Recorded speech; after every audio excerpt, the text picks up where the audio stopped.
अस्सलाम वालेकुम दोस्तों, आज हम हज़रत इब्राहीम अलैहिस्सलाम के बारे में जानेंगे कि हज़रत इब्राहीम अलैहिस्सलाम की ज़िंदगी, उनकी दावत, कौम का मुनाजरा, कुरान में उनका ज़िक्र के बारे में हम जानेंगे। सबसे पहले बात करते हैं कुरान पाक से कि हज़रत इब्राहीम अलैहिस्सलाम को कुरान पाक में रसूद व हिदायत का पैगाम इब्राहीमी मिल्लत का पैगाम बताया गया है। इसलिए कुरान पाक में जगह जगह पर हज़रत इब्राहीम अलैहिस्सलाम का ज़िक्र किया गया है। मदनी तथा मक्की दोनों किस्म की सूरतों में उनका ज़िक्र किया गया है, यानी 35 सूरतों और 63 आयतों में इब्राहीम अलैहिस्सलाम का ज़िक्र मिलता है। हज़रत इब्राहीम अलैहिस्सलाम के वालिद का नाम, तारीख़ और तौरात दोनों हज़रत इब्राहीम अलैहिस्सलाम का वालिद का नाम तारीख़ बताते हैं और कुरान पाक में एतबार से हज़रत इब्राहीम अलैहिस्सलाम के वालिद का नाम आजार है। इसीलिए कि कुरान मजीद में जब खोल कर आजार को अब हज़रत इब्राहीम अलैहिस्सलाम का वालिद कहा गया है। हज़रत इब्राहीम अलैहिस्सलाम की अज़मत, हज़रत इब्राहीम अलैहिस्सलाम की शान में इस अज़मत को पेश नज़र नबियों और रसूलों के दरमियान उनको हासिल हुई है।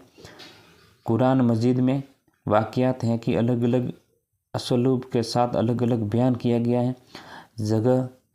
एक जगह पर अगर थोड़े ज़िक्र है तो दूसरी जगह पर तफसीर के साथ तफसीरा भी मिलता है और कुछ जगहों पर उनकी शान और खूबी के सामने रखकर उनकी शख्सियत का नुमाया भी किया गया है। तौरात ये बताती है कि हज़रत इब्राहीम इराक़ के कस्बा उर के बासिंदे थे तथा अहले फादान में से थे। उनकी कौम बुत परस्ती की थी, जबकि इंजील में साफ लिखा हुआ है कि उनके वालिद नजारी का पेशा करते थे और अपनी कौम को अलग अलग कबीलों को एक लकड़ी के बूत बनाने और बेचने का काम करते थे। हज़रत इब्राहीम अलैहिस्सलाम को शुरू से ही हक़ की बसीरत और रसूद की हिदायत अता फरमाई हुई तथा वो यकीन रखते थे कि बूत न देख सकते हैं, न सुन सकते और न ही पुकार का जवाब दे सकते हैं और न नफ़ा और नुकसान का उनमें कोई वास्ता है और न उनको लकड़ी का खिलौना और दूसरी बनी हुई चीज़ों के तरफ बताया गया है। उनके बीच में कोई फ़र्क नहीं है, दोनों एक ही है। और वो सुबह और शाम अपनी आंखों से देखते थे कि बेजुबान मूर्तियों को मेरे वालिद अपने हाथों से बनाना और गढ़ता रहता है और जिस तरह से उनका दिल चाहता है कि नाक, कान, आँखें गढ़ लेता है, फिर ख़रीदने वाले के हाथ बेच देता है, वो क्या ये खुदा हो सकते हैं या खुदा जैसे या खुदा के बराबर हो सकते हैं। हज़रत इब्राहीम अलैहिस्सलाम ने जब देखा कि कौम बुत परस्ती, सितारा परस्ती, मज़हर परस्ती में ऐसी लगी हुई है कि खुदाए बरकत, कुदरत मुतकला और उनके एक होने के संबंध में कोई तसव्वुर भी उनके दिलों में बाकी न रहा है, अल्लाह एक होने के अकीदे से ज़्यादा कोई ताज्जुब की बात नहीं है, तब उनके अपनी हिम्मत सुस्त की और जाते वाहिद के भरोसे उनके सामने दीन हक़ का पैगाम रखा और ऐलान किया, ए कौम, ये क्या है जो मैं देख रहा हूँ कि तुम अपने हाथ से बनाए हुए बूतों की परस्ती करते लगे हो? क्या तुम इस कदर गफलत में, ख्वाब में हो कि जिस बेजुबान लकड़ी को अपने हथियारों से गढ़कर मूर्तियाँ तैयार करते हो, अगर वो मर्जी से मुताबिक न बने तो उन्हें तोड़कर तुम फिर बनाते हो, बना लेने के बाद फिर उन्हें पूजते हो, नफ़ा नुकसान का मालिक समझने लगते हो। तुम इस खुराफात से बाज आ जाओ, अल्लाह की तौहीद नजब कहो और एक हकीकी मालिक के सामने सरे निजायत झुकने हो जाओ। तुम्हारा और कुल कायनात का खालिक और मालिक हैं। मगर कौम ने उनकी आवाज़ पर बिल्कुल भी ध्यान न दिया और चूँकि हक़ सुनने वाले के कान, हक़ देखने वाले की निगाह ने महरूम थी, इसीलिए अपनी जलील कद्र पैगम्बर की दावत हक़ का मजाक उड़ाया गया। ज़्यादा से ज़्यादा तमरूब तथा तरकसी का मुंजरा किया गया। बाप को इस्लाम की दावत और बेटे का मुंजरा। जब हज़रत इब्राहीम अलैहिस्सलाम देख रहे थे कि शिर्क का सबसे बड़ा मरकज़ तो खुद अपने घर में कायम है और आजार की बुत परस्ती तथा बुत साजी पूरी कौम के लिए एक धुरी बनी हुई है, इसीलिए फितरत का तकाजा ये है कि हक़ की दावत और सच्चाई के पैगाम के फ़र्ज़ की अदाई इसकी शुरुआत घर से भी की जाए।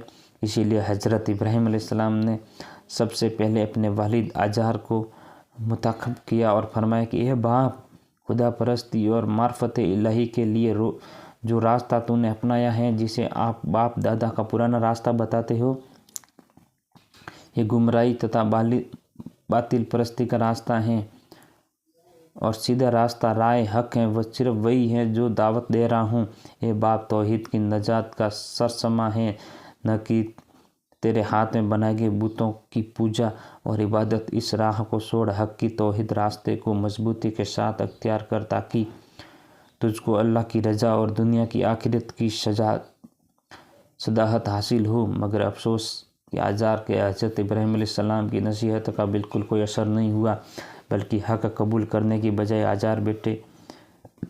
आजार ने बेटे को धमकाया और कहने लगा, इब्राहीम, अगर तू बुतों की बुराई से बाज नहीं आया तो मैं तुम्हें पत्थर से मार मार कर हलाक कर दूंगा। हज़रत इब्राहीम ने जब यह देखा कि मामला हद से ज़्यादा बढ़ गया है, तब एक तरफ बाप की एहतराम का मसला था, दूसरी तरफ अदायती हक का हिदायत और अल्लाह के हुक्म का इताहत का सवाल।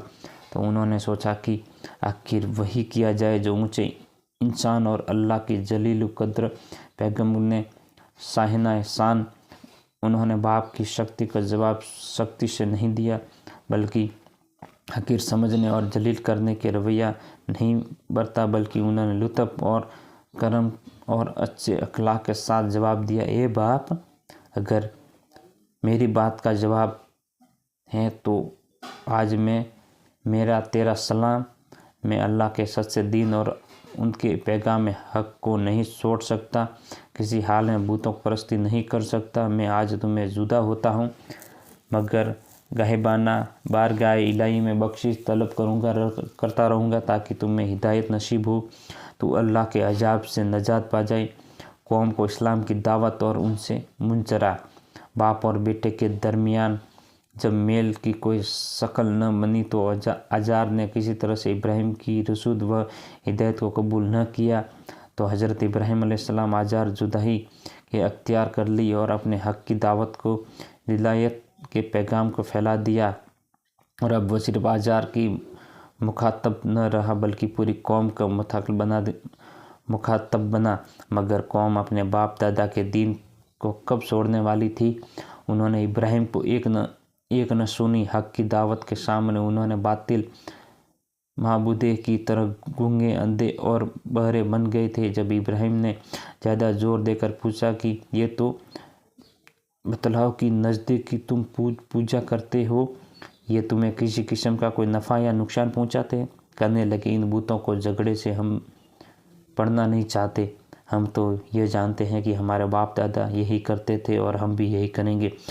जब हज़रत इब्राहीम ने ख़ास अंदाज में ऐसे खुदा की हस्ती की तरफ तहज्जुब दिलाया, तो फरमाने लगे कि मैं तो तुम्हारे इन सब बुतों को अपना दुश्मन मानता हूँ, यानी मैं इनमें से बेखबर होकर जंग का ऐलान करता हूँ कि अगर यह मेरा कुछ बिगाड़ सकते हैं तो अपनी हसरत निकाल लें।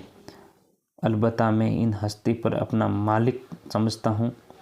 मैं तमाम जहानों के परवरदिगार, जिसे तुमने पैदा की, जिसने मुझको और तुमको पैदा किया, वो सीधा रास्ता दिखाता, जो मुझ में खिलाता पिलाता यानी रिस्क देता है। जब मैं मरीज़ हो जाता हूँ तो मुझे शिफा देता है, और मेरी ज़िंदगी की मौत दोनों का मालिक है, यानी खताकारी के वक्त जिसने लालच करता हूँ, यह क़यामत के दिन मुझे बख्श दे।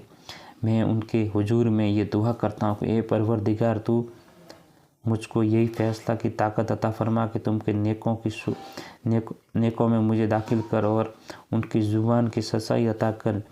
जन्नत वारिसों